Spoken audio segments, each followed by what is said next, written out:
ముంచుకొస్తున్న March 31 dead line. అడవుల్లో high అలర్ట్తో Mulugu సరిహద్దుల్లో భారీగా పోలీసు బలగాల మోహరింపు. వ్యూహాత్మక ప్రాంతాల్లో సైతం చెక్ పోస్టులు. మార్చ్ 31 కల్లా లొంగిపోండి, లేదంటే మేం కూడా ఏం చేయలేం, పరిస్థితి చేజారిపోతుందంటూ Telangana DGP Shivdhar Reddy shocking comments. ఇక మిగిలింది 40 రోజుల డెడ్ లైన్ మాత్రమే. అలాంటప్పుడు మావోయిస్టు పార్టీ నెక్స్ట్ స్టెప్ ఏంటి? Watch the story.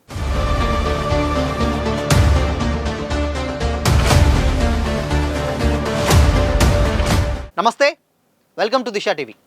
వరంగల్ ఉమ్మడి జిల్లా వ్యాప్తంగా ఒక్కసారిగా ఉత్కంఠ నెలకొంది. ములుగు, జయశంకర్, భూపాలపల్లి జిల్లాల అటవీ సరిహద్దుల్లో సాయుధ బలగాలు భారీగా మోహరించాయి.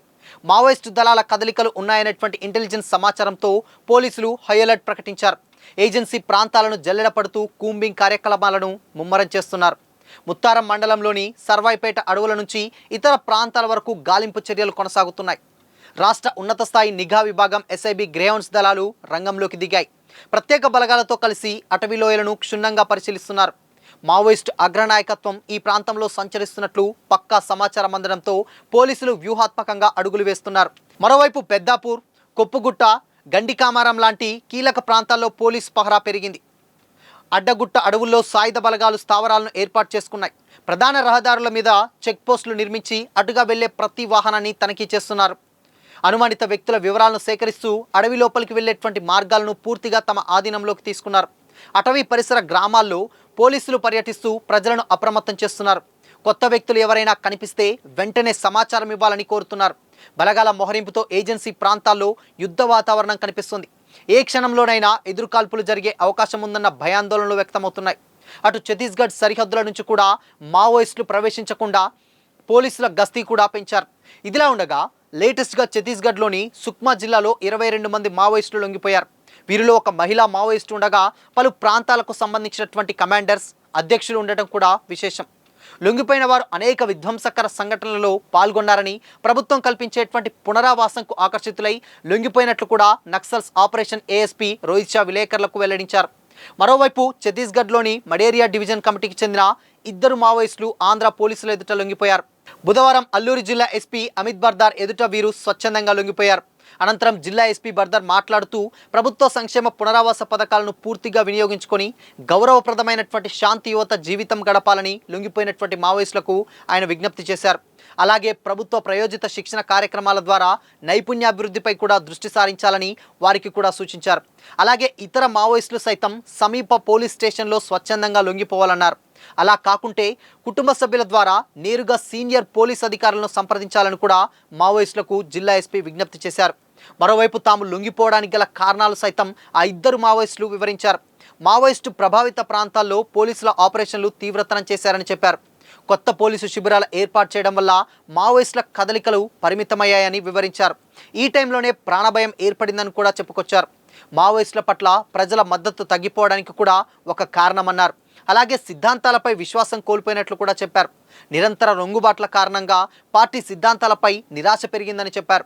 ఛత్తీస్గఢ్, ఒడిశా, ఆంధ్రప్రదేశ్ తదితర రాష్ట్రాల్లో జరిగినటువంటి వరుస ఎన్కౌంటర్లలో పలువురు సీనియర్ మావోయిస్ట్ నేతలు మరణించడంతో తమ కార్యకలాపాలు తీవ్రంగా బలహీనపడ్డాయని చెప్పుకొచ్చారు. ప్రభుత్వ పునరావాస విధానాలు, ఉపాధి అవకాశాలు, అభివృద్ధి కార్యక్రమాలు, ఏపీ ప్రభుత్వం అందిస్తున్నటువంటి ఆకర్షణీయమైనటువంటి లొంగుబాటు ప్రయోజనాలు, ఆర్థిక సహాయం, భూమి, ఉద్యోగాలు, సంక్షేమ పథకాలపై అవగాహన కలగడంతో తీవ్రవాదాన్ని విడిచి జనజీవన స్రవంతిలోకి తిరిగి వచ్చామన్నారు. ఇక ఆపరేషన్ ఖగార్ నేపథ్యంలోనే తెలంగాణ డీజీపీ శివధర్ రెడ్డి సైతం మార్చ్ 31 డెడ్ లైన్ దగ్గర పడుతుంది కాబట్టి వెంటనే లొంగిపోవాలని మావోయిస్టులకు సూచించారు. ఇక మరోపక్క మావోయిస్టులు అయినటువంటి దేవ్జీ, దామోదర్, రాజ్రెడ్డి, తిరుపతి, గణపతి, మల్లా రాజ్రెడ్డి, సాగర్, సంతోష్ మరియు మొదలైనటువంటి సీసీ మెంబర్ లాంటి చాలామంది మావోయిస్టులను లొంగిపోవాలని కూడా ఎక్స్ మావోయిస్ట్ జంపన్న సైతం ఇచ్చినటువంటి ఇంటర్వ్యూ చూస్తే అర్థమవుతుంది. అయితే ఏదైతే ఆపరేషన్ ఖగార్ నేపథ్యంలో కేంద్ర ప్రభుత్వం తీసుకొచ్చినటువంటి ఈ ఆపరేషన్లో రకరకాలైనటువంటి చర్చలు, దాని తర్వాత ఏదైతే ఎన్కౌంటర్స్, దాని తర్వాత లొంగుబాట్లు ఇవన్నీ కూడా వచ్చినటువంటి టైంలో ఇక టైం దగ్గర పడుతుంది. అంటే మార్చ్ 31 అంటే ఆల్మోస్ట్ ఇంకొక 40 రోజులు మాత్రమే మీకు మిగిలింది. కాబట్టి ఆలోపు ఎవరైనా లొంగిపోవాలనుకునేటువంటి ప్రతి ఒక్కరు కూడా వచ్చి స్వచ్ఛందంగా పోలీస్ స్టేషన్లో కావచ్చు, లేదంటే సీనియర్ అధికారులు కావచ్చు, పోలీస్ అధికారులు కావచ్చు, వాళ్ళకు నేరుగా కుటుంబ సభ్యుల ద్వారా వాళ్ళకు ఇన్ఫర్మేషన్ ఇచ్చి అక్కడి నుంచి వెళ్ళి వాళ్ళకి ఇన్ఫర్మేషన్ ఇస్తే వాళ్ళు లొంగిపోతారు. సో ఇది అంటే ప్రభుత్వాలు కూడా ఎన్నో ఆపర్చునిటీస్ కల్పిస్తున్నాయి. సో వచ్చినటువంటి వాళ్ళకు ఉపాధి కల్పిస్తుంది అండ్ కొంత డబ్బు సహాయం కూడా చేస్తుంది. దాని ద్వారా ఏదైనా పని చేసుకోండి అని చెప్పి కూడా అంటే నరబలులు వదలండి, మీరు వచ్చి జనజీవన స్రవంతిలోకి కలిసి జనంలోని పోరాటం చేసుకోండి అని కూడా కొంతమంది రాజకీయ విశ్లేషకులు చెప్తా ఉన్నారు. అయితే ఏదేమైనప్పటికీ కూడా ఇప్పుడున్నటువంటి మేజర్గా ఇప్పుడున్నటువంటి ఇష్యూ ఏంటంటే కేంద్ర ప్రభుత్వానికి సంబంధించి ఏదైతే ప్రభుత్వాలు ఏదైనా కానీ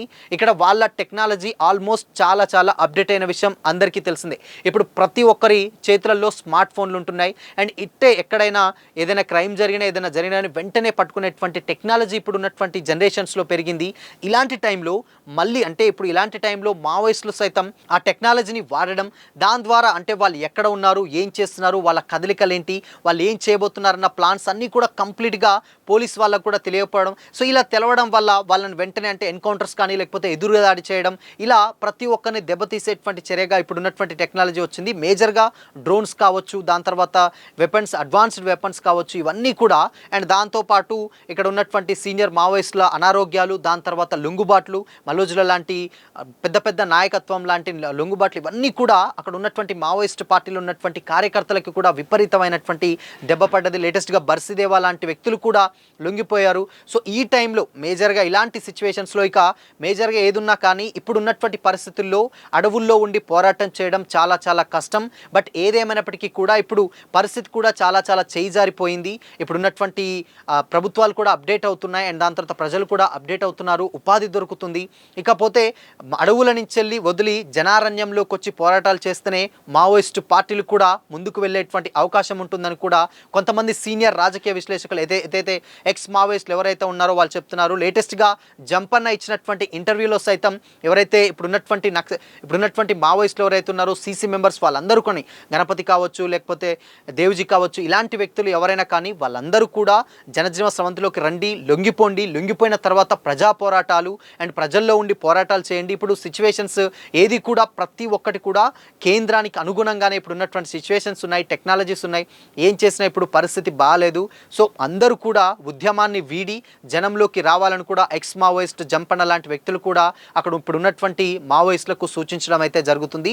బట్ ఏదేమైనప్పటికైతే డీజీపీ శివధర్ రెడ్డి కూడా మాట్లాడినటువంటి మాటలు చూస్తే ఆపరేషన్ ఖగార్ నేపథ్యంలో మార్చ్ 31 వరకల్లా డెడ్ లైన్ ఉంటుంది. ఈ డెడ్ లైన్ తర్వాత వీలున్నంత వరకు మ్యాక్సిమం లొంగిపోండి, ఆ తర్వాత ఏం చేస్తారో ఇక తెలీదు, మా చేతుల్లో కూడా ఉండదు, పరిస్థితి చేజారిపోతుందంటే దీన్ని బట్టే అర్థం చేసుకోవచ్చు. ఇక మార్చ్ 31 తర్వాత లొంగికోకపోతే డెఫినెట్గా వరుస ఎన్కౌంటర్లు జరిగేటువంటి సిచ్యువేషన్స్ కూడా కనిపిస్తూ ఉన్నాయి. అండ్ ఇక్కడ కూడా ఇప్పుడు ఏదైతే ఉన్నటువంటి ములుగు సరిహద్దు ప్రాంతాల్లో మేజర్గా ఉన్నటువంటి అగ్రనాయకత్వం కూడా దళం కూడా కదలికలు ఉన్నట్లయితే తెలుస్తుంది. అందుకోసమనే ఎలాంటి చిన్న ఇన్ఫర్మేషన్ అందినా కానీ మేజర్గా ఉన్నటువంటి ఎక్విప్మెంట్స్ తోటి కానీ వాళ్ళకు ఉన్నటువంటి సర్కిల్ తోటి అన్నీ కూడా పోలీసు బలగాలు కూడా భారీగా మోహరించి సో అక్కడ ఎక్కడికక్కడ మావోయిస్టులని ఇబ్బందికి గురి చేసేటువంటి సిచ్యువేషన్ వాళ్ళని పట్టుకొని వాళ్ళని అవసరమైతే ఎదురుతాడి చేస్తే ఎన్కౌంటర్ చేసే దిశగా కూడా ఇప్పుడు పోలీసు బలగాలు ఆలోచిస్తున్నాయి. ఏదేమైనప్పటికీ కూడా ఇప్పుడున్నటువంటి జనరేషన్స్లో ఇప్పుడున్నటువంటి టెక్నాలజీలో మావోయిస్టులు అందరూ కూడా టెక్నాలజీని వాడుతున్నారు. ఆ వాడడం ద్వారానే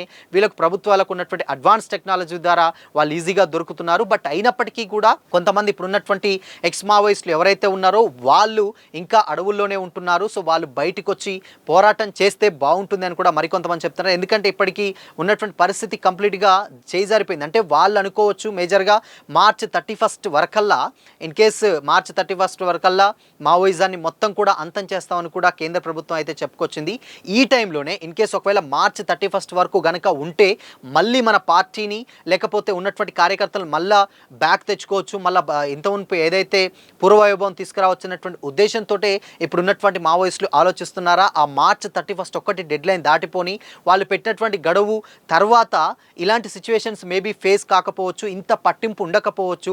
సో వాళ్ళు ఆ ఆపరేషన్లో ఫెయిల్ అయితే మళ్ళీ పార్టీని పునరావిభజన చేసుకోవడానికి వీలుంటుంది అన్న ఉద్దేశంతోనే ఇప్పుడు మావోయిస్టులు ఉన్నారా, లేదంటే మాత్రం ఇన్ కేస్ వాళ్ళు మార్చ్ 31 వరకు మాత్రమే వెయిట్ చేసి ఆ తర్వాత ఇక చేసేదేం లేక ఎన్కౌంటర్స్ లాంటి ఏమన్నా ప్లాన్ చేస్తారనేది అయితే ఇప్పటివరకు అయితే సస్పెన్స్గానే ఉంది. సో చూడాలి మరి మార్చ్ 31 వరకల్లా డెడ్ లైన్ కేవలం 40 రోజులు మాత్రమే ఉంది. ఈ 40 రోజుల్లోనే ఏం చేస్తారు, ఎంతమంది లొంగిపోతారు, లొంగిపోయినటువంటి మావోయిస్టుల పరిస్థితి ఏంటి, దాని తర్వాత పరిణామాలు ఎలా ఉంటాయో తెలియాలంటే మాత్రం మరికొద్ది రోజులు అయితే వెయిట్ చేయాల్సిందే. సో మరి మీరేమంటారు? ఇన్ కేసు ఇప్పుడున్నటువంటి జనరేషన్స్లో మావోయిస్టులు ప్రజల్లోకి వచ్చి ఉద్యమాలు చేయాలా, లేదంటే అడవుల్లోనే ఉండి పోరాటాలు చేయాలని కొంతమంది వాటిని సమర్థిస్తున్నారు, కొంతమంది వాటిని విమర్శిస్తున్నారు. సో మరి దీనిపైన మీ ఒపీనియన్ ఏంటో కామెంట్ చేసి చెప్పండి.